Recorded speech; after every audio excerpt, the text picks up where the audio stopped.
Hello dear students, welcome to NEET chemistry 180 Hindi.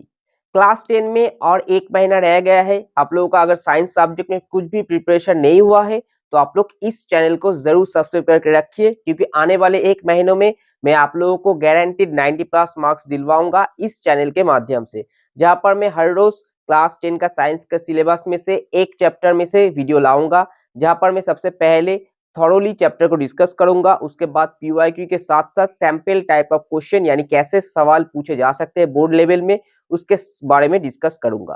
तो चलिए video को शुरू करते हैं। फर्स्ट ऑफ ऑल हम लोग डिस्कस करेंगे। देखिए हमने यहाँ पर एक एक लाइन में पॉइंट लिखा हुआ है। ये सारे टॉपिक बहुत इंपॉर्टेंट है। ये हमारा जीस्ट ऑफ एनसीईआरटी है। पहले इसको डिस्कस कर लेते हैं, acid bases and salts. Now acid क्या है? Acid in general sour in taste होता है। ब्लू लिटमस पेपर को एसिड रेट कर देता है। ब्लू लिटमस पेपर यानी एक इंडिकेटर है। अगर हम लोग उसमें एसिड का सोल्यूशन देंगे, अगर वो पेपर रेड आ जाए लिटमस पेपर, तो वो एसिडिक सोल्यूशन है। अगर ब्लू पेपर को उसने रेड में कन्वर्ट कर दिया। Next, acids are the substance. ये बहुत इंपॉर्टेंट टॉपिक है हमारा। Definition that furnish H plus ions in aqueous solution. यानी कि एक्वा सॉल्यूशन में जो भी substance H plus ion produce करेगा वो एसिड कहलाएगा। Next, if in an aqua solution the concentration of acid is low, यानी एसिड अगर कम मात्रा में पाया जाएगा किसी भी एक्वा सॉल्यूशन में तो उसको हम एसिड का डाइल्यूट सॉल्यूशन कहेंगे। और अगर कंसेंट्रेशन हाई रहेगा तो उसको हम कहेंगे concentrated solution. Next, hydrochloric acid जिसका फॉर्मूला है HCl, it is released in our stomach, यानी जहां पर हमारा खाना जाता है, यानी हमारे पेट के अंदर भी एसिड है, उसको क्या कहेंगे हम? Hydrochloric acid. It makes the medium acidic in nature. It leads to the coagulation of protein and helps in digestion, यानी खाना जो हमारा डाइजेस्ट होता है वो स्टोमक के अंदर HCl के सीक्रेशन होने की वजह से डाइजेस्ट होता है। इसके साथ साथ क्या करता है HCl? खाने के साथ अगर कोई बैक्टीरिया चला गया तो उसको भी ये क्या कर देता है? इसको भी किल कर देता है। Next, bases. अगर एसिड H प्लस देगा तो बेसिस देगा O2 माइनस या फिर OH minus. Bases are metallic oxides और हाइड्रोक्साइड्स। Now indicators. इंडिकेटर्स किसको कहेंगे? जो अपने कलर चेंज या फिर स्मेल चेंज के द्वारा डिक्टेट करेगा कि ये सॉल्यूशन एसिडिक है या फिर बेसिक। देखिए बहुत ही इंपॉर्टेंट तीनों इंडिकेटर मैंने यहाँ पर लिखा हुआ है। एक है लिटमस, दूसरा है फेनोप्थलीन और तीसरा है methyl orange. Litmus paper acidic solution में रेड हो जाएगा और बेसिक सॉल्यूशन में ब्लू हो जाएगा। यानी लिटमस का कलर अगर ब्लू आ गया तो वो सॉल्यूशन बेसिक रहेगा, अगर रेड आ गया तो वो सॉल्यूशन एसिडिक रहेगा। फेनोप्थलीन एसिडिक मीडियम में कलरलेस रहेगा और बेसिक सॉल्यूशन में पिंक रहेगा। नेक्स्ट, मिथाइल ऑरेंज एसिडिक में रेड और बेसिक में येलो या फिर ऑरेंज दे सकता है। तो ये सारे बहुत ही बेसिक टॉपिक है। इसके बाद हम पीएच स्केल और केमिकल प्रॉपर्टीज यानी जहां पर रिएक्शन है उसके बारे में डिस्कस करते हैं। आज के कुछ इंपॉर्टेंट टॉपिक हम देखेंगे एसिड बेस और सॉल्ट्स में से। तो देख लीजिए आप लोग यहाँ पर फर्स्ट टर्म में हमने क्या बताया? PH scale. Now what is pH scale? It is a scale for measuring the H plus ion concentration in A solution.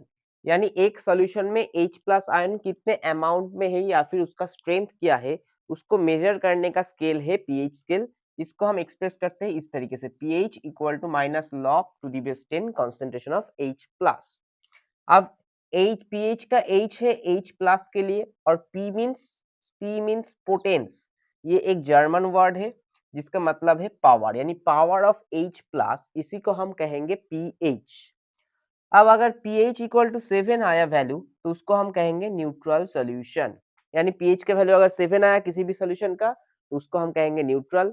अगर pH का वैल्यू लेस देन 7 आया यानी 7 से कम आया, 1 2 3 4 5 6 आया तो उसको हम कहेंगे एसिडिक सॉल्यूशन।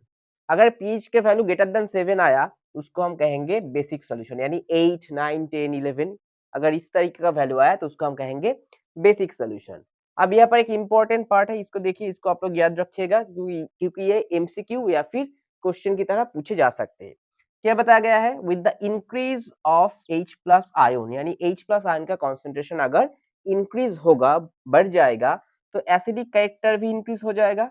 अगर एसिडिक करेक्टर इंक्रीज होगा तो पीएच का वैल्यू डिक्रीज हो जाएगा।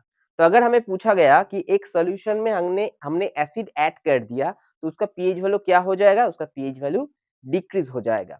सिमिलरली अगर H प्लस का कॉन्सेंट्रेशन डिक्रीज हो गया तो एसिडिक करेक्टर क्या हो जाएगा, डिक्रीज हो जाएगा और पीएच का वैल्यू इंक्रीज हो जाएगा। यानी एसिडिक करेक्टर और पीएच का वैल्यू इनवर्सली प्रोपोर्शनल है। नेक्स्ट इंपॉर्टेंस ऑफ पीएच, ये देखिए तीनों इंपॉर्टेंस है, बहुत ही important. Number 1, our body works within the range of pH 7 to 7.8। ये एक्चुअली ब्लड यानी ह्यूमन ब्लड का पीएच रेंज है। Next, when pH of rainwater less than 5.6 it is called acid rain। जो rain water है उसका pH level अगर 5.6 से नीचे आ गया तो उसको हम एसिड रेन कहेंगे। Next, plants require a specific pH range for healthy growth. Different plants का रिक्वायरमेंट डिफरेंट है। कोई भी प्लांट एसिडिक मीडियम के सॉइल में ज्यादा प्रोड्यूस होता है, कोई प्लांट बेसिक मीडियम में होता है, तो pH रेंज के अनुसार वो वेरी करता है प्लांट्स का ग्रोथ। ये चला गया हमारा pH स्केल। अब हम केमिकल प्रॉपर्टीज जानेंगे। देखिए chemical properties, first of all reaction with metals. अगर कोई एसिड मेटल के साथ रिएक्ट करेगा तो एक सॉल्ट प्रोड्यूस करेगा और हाइड्रोजन प्रोड्यूस करेगा, एक्सेप्ट कॉपर, यानी कॉपर ये रिएक्शन नहीं देगा। देखिए जिंक HCl के साथ रिएक्ट कर रहा है, H2 प्रोड्यूस कर रहा है और ZnCl2 is the salt. Similarly base, zinc और बेस के साथ रिएक्शन हो रहा है तो Na2ZnO2 और हाइड्रोजन हमारा प्रोड्यूस हो रहा है। अब हाइड्रोजन का टेस्ट क्या है, hydrogen Burns with A pop sound, यानी पॉप साउंड में हाइड्रोजन गैस बर्न करेगा। नेक्स्ट, मेटल कार्बोनेट्स और हाइड्रोजन कार्बोनेट के साथ रिएक्शन। देखिए कार्बोनेट यानी CO3 इसका फॉर्मूला है और हाइड्रोजन कार्बोनेट फॉर्मूला है HCO3। इसके साथ मेटल रहेगा। ये दोनों अगर एसिड के साथ मिल जाएगा, रिएक्ट करेगा तो हमें CO2 मिलेगा, इसमें से CO2 मिलेगा और एक वाटर मिलेगा और उसके साथ हमारा सॉल्ट प्रोड्यूस होगा। देखिए यहाँ पर लिखा हुआ है, अगर एसिड कोई भी मेटल कार्बोनेट या फिर हाइड्रोजन कार्बोनेट के साथ रिएक्ट करता है तो वहाँ पर हमें सॉल्ट मिलता है, CO2 मिलता है, वाटर मिलता है। Example, hydrogen chloride Na2CO3। तो यहाँ से आप लोग CO2 निकाल दीजिए, देख सकते हैं आप लोग CO2 है, उसके साथ वाटर है और NaCl। सिमिलरली यहाँ पर भी देख सकते हैं आप लोग Na और Cl मिलकर फॉर्म कर दिया NaCl, CO2 यहाँ से निकल गया और दो हाइड्रोजन और एक ऑक्सीजन मिलकर H2O फॉर्म हो गया।